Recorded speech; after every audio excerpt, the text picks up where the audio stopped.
Hello student, welcome back to my channel Masu Marathi. Students, आज हम लोग सीखने वाले हैं स्टैंडर्ड 10 का 16 पोएम स्वप्न करूं साकार। इस पोएम को किशोर पाठक इस प्रसिद्ध कवि ने लिखा हुआ है। कवि ने देश के उज्जवल भविष्य का सपना लिखा हुआ है। अपने भारत देश की कृषि संस्कृति है। कृषि मतलब एग्रीकल्चर, श्रम प्रतिष्ठा, एकजुट, इस मूल्य का महत्व इस पोएम में कवि ने बताया है। तो स्टूडेंट्स, स्टार्ट करते हैं। या देशाच्या मातीवरती आमचा रे अधिकार, नव्या पिढीचे नव्या युगाचे स्वप्न करू साकार। कवि ने अपने भारत देश की उज्जवल भविष्य का स्वप्न मतलब सपना, ड्रीम, इस पोएम में बहुत खूबसूरती से बताया हुआ है।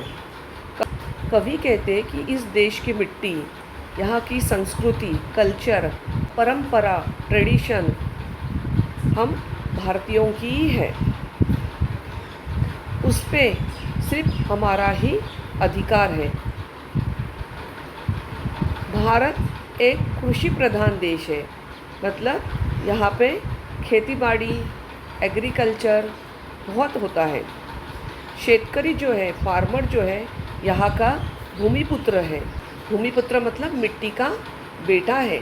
इस शेतकऱ्याचा, ये जो फार्मर है, इस फार्मर का इस मिट्टी पे, भारत माता पे, अपने मिट्टी पे सच में बहुत बड़ा अधिकार है।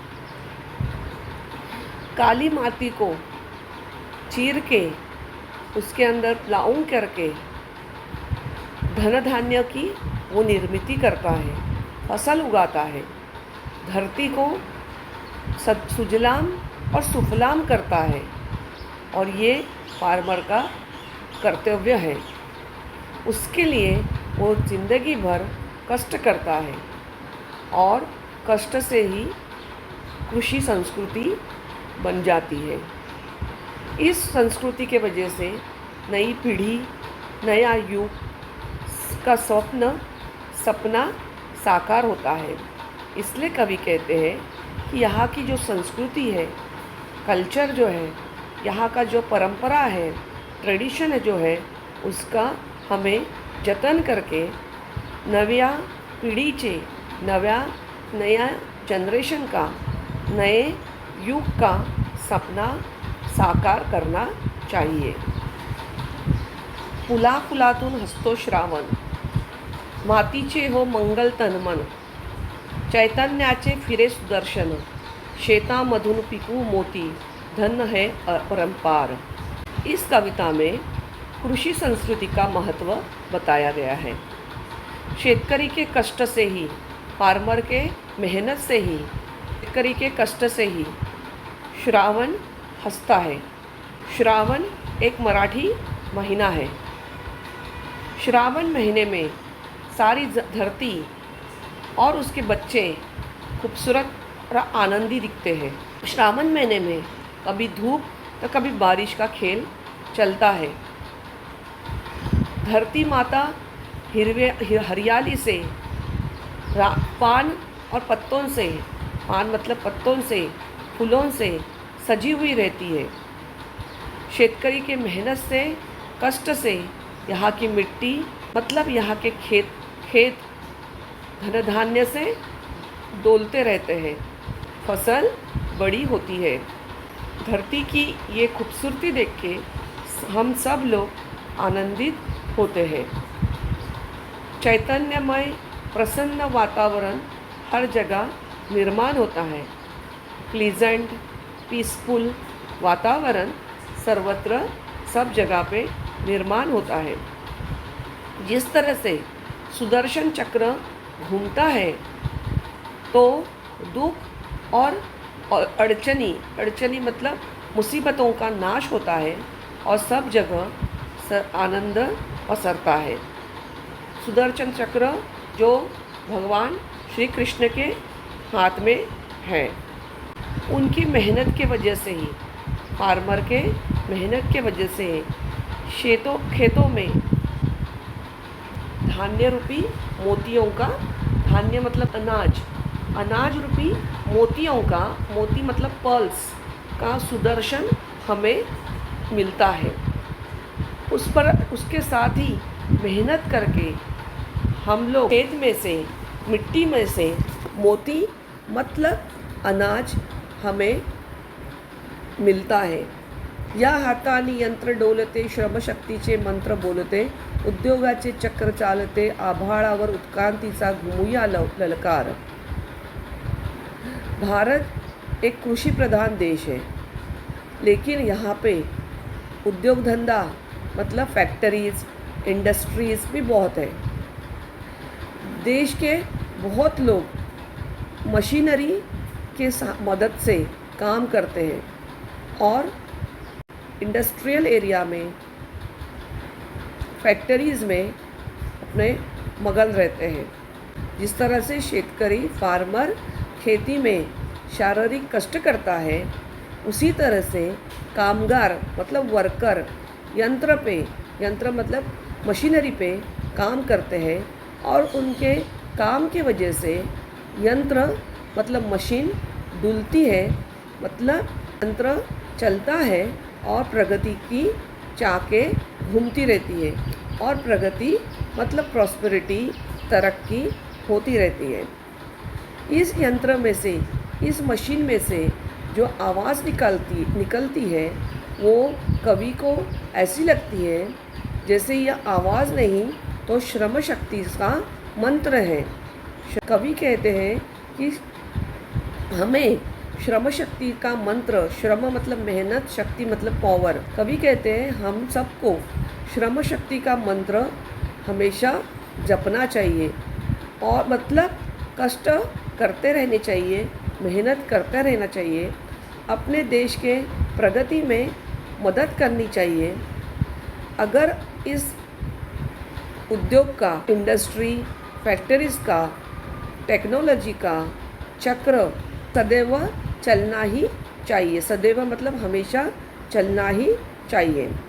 हम लोग भी उसमें सहभाग लेना चाहिए, नए नए शोध लगाने चाहिए, खेती में नए नए बदल, नई सुधारना, नई इन्वेंशन, नई मेथड, नई टेक्नोलॉजी लानी चाहिए, मशीनरी लानी चाहिए और उद्योग क्षेत्र में मतलब इंडस्ट्रियल एरिया में नई कल्पना लानी चाहिए और अपने देश की उसके वजह से प्रगति हो जाएगी।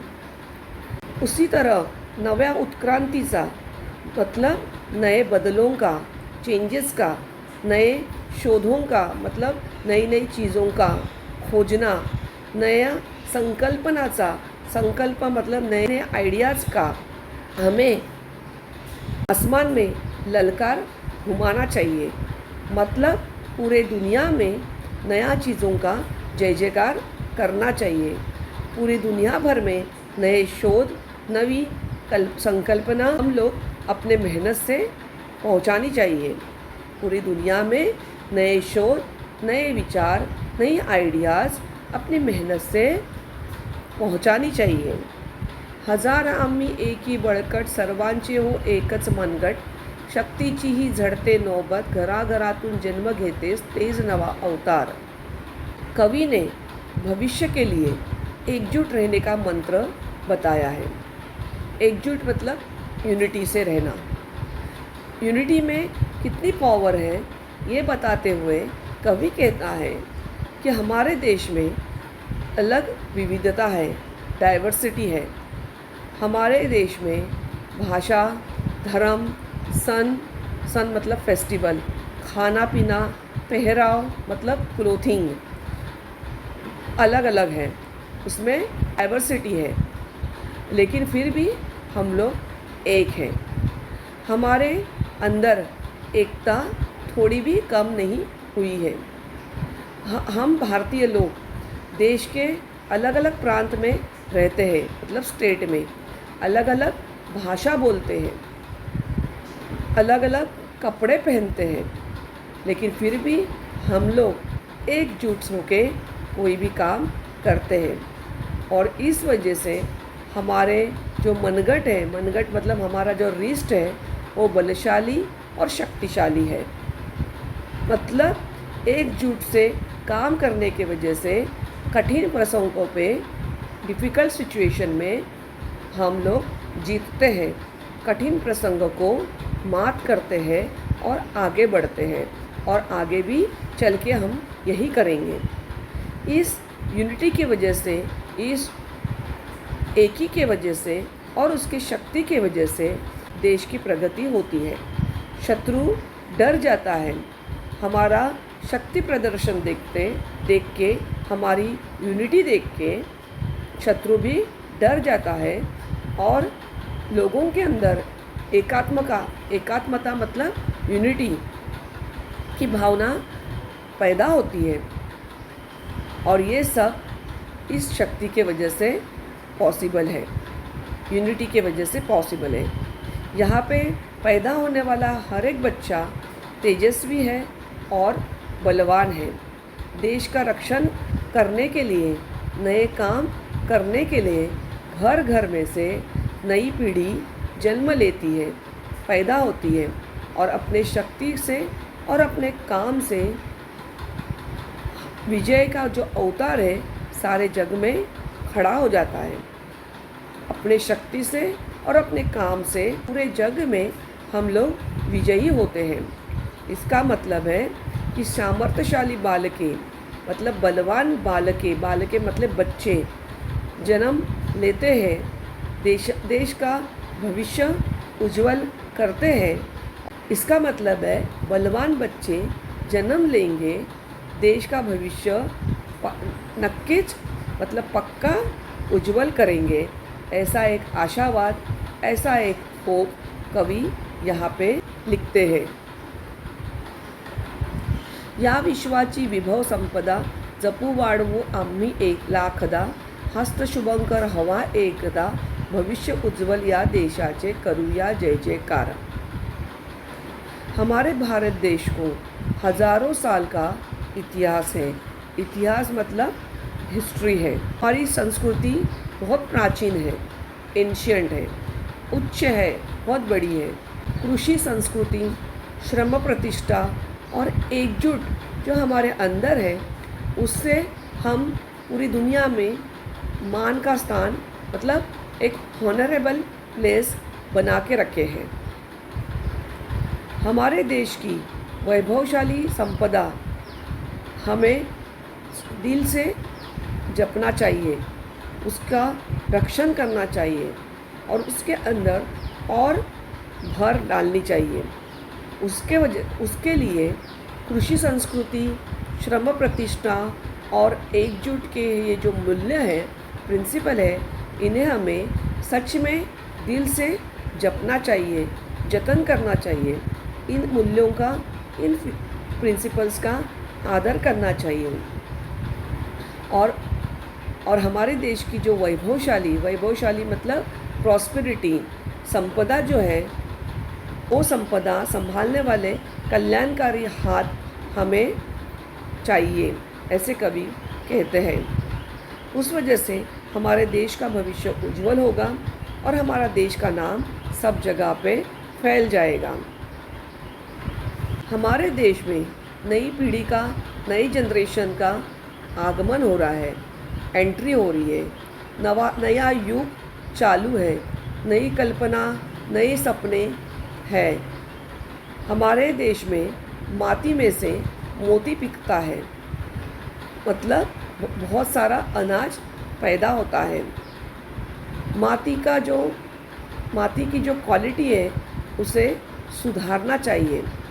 श्रावण महीने में जो बारिश गिरती है वो श्रावण सरी मतलब झड़ी, बारिश की झड़ी।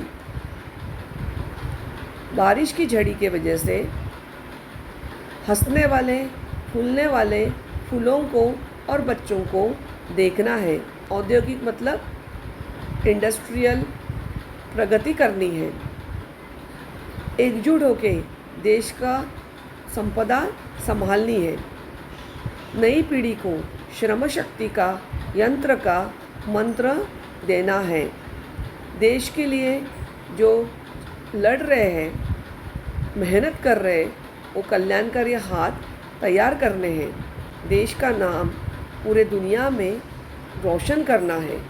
कवि ने नए युग के और नए जनरेशन के दिल में देश के प्रति अपनेपन मतलब अपनेपन की भावना जागृत किए हैं। कवि ने नए पीढ़ी के अंदर, नए जनरेशन के अंदर देश के प्रति अपनेपन की भावना जागरूक किए हैं। अपने देश की उन्नति के लिए कार्य करने की, काम करने की नए जनरेशन को प्रेरणा दी है। लेकिन साथ ही साथ देश के प्रगति के मार्ग के साथ ही साथ कृषि विकास, उद्योग क्षेत्रातील विकास, उद्योग मतलब इंडस्ट्री, फैक्ट्री क्षेत्र के विकास, संस्कृति का जतन करना, ये भी बताया है। उसके लिए एकजुट होकर काम करने के लिए कहा है। और ये सब चीज़ें हमें दिल से और मन से करनी चाहिए, ताकि नए पीढ़ी का, नए जनरेशन का उज्जवल भारत सपना पूरा हो जाएगा, ऐसा आशावाद इस पोएम में कवि ने लिखा है। भारत देश के मिट्टी में हम पैदा हुए हैं।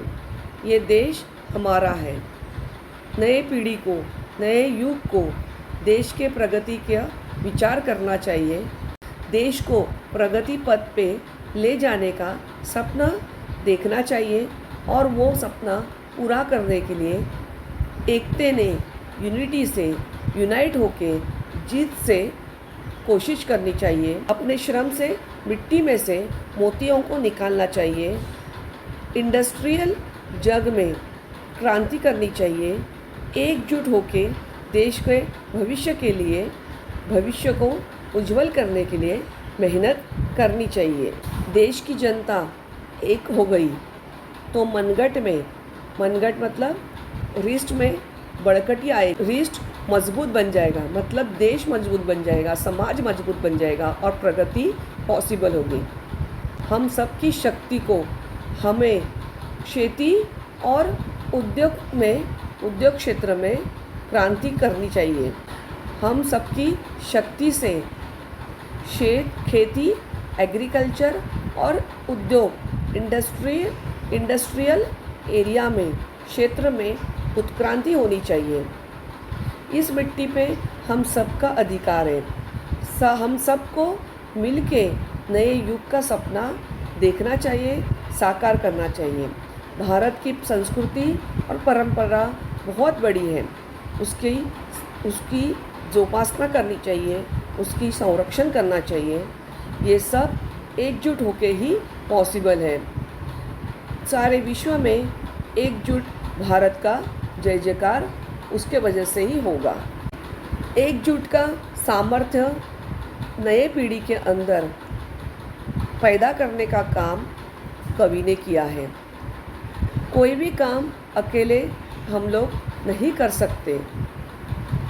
घर में हम लोग जो खाना खाते हैं वो भी हम लोगों ने अकेले हासिल नहीं किया है।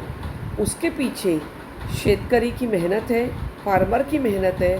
फिर वो अनाज दुकान से दुकानदार के पास चला जाता है, कामगारों के पास, वर्कर्स के पास चला जाता है, ट्रांसपोर्ट पे चला जाता है, फिर हमें हासिल होता है।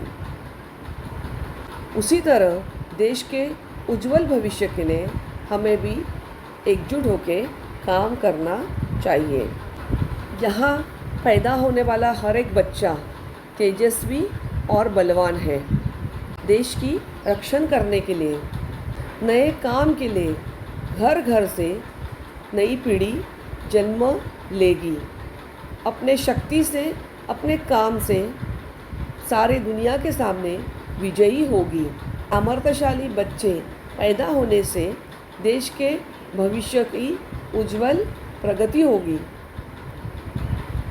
शेतकरी, फार्मर अपने कष्ट से, चैतन्य से, आनंद से सुदर्शन चक्र घुमाता है।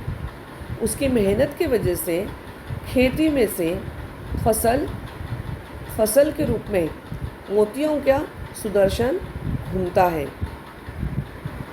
उसके मेहनत के वजह से खेती में से, मिट्टी में से मोती मतलब अनाज पकता है, मिलता है और हमारी धरती हरी भरी हो जाती है।